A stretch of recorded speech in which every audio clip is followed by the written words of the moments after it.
Markas Mossad di dekat Tel Aviv dihantam rudal balistik Hizbullah pada Senin 14 Agustus 2024. Akibat serangan tersebut, sirine peringatan di 180 kota di Israel menggema. Puluhan warga pun ketakutan hingga meringkuk di jalanan. Kepanikan warga Israel itu terekam dalam sejumlah video dan beredar di media sosial. Dalam video tersebut tampak ratusan kendaraan berhenti di jalanan. Sementara seluruh penumpangnya tampak turun ke jalan dan meringkuk di jalanan karena takut terkena serangan rudal.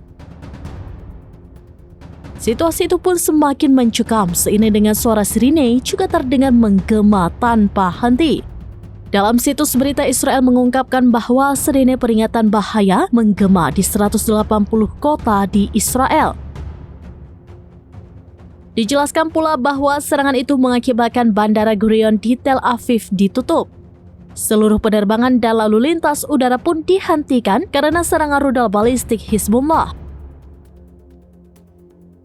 Menyusul peluncuran rudal balistik dari Lebanon, sirine rudal berbunyi di lebih dari 180 kota dan pemukiman di seluruh Palestina yang diduduki. Lalu lintas udara dihentikan di Bandara Internasional Ben Gurion di Tel Aviv.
Download Tribun X sekarang, menghadirkan lokal menjadi Indonesia.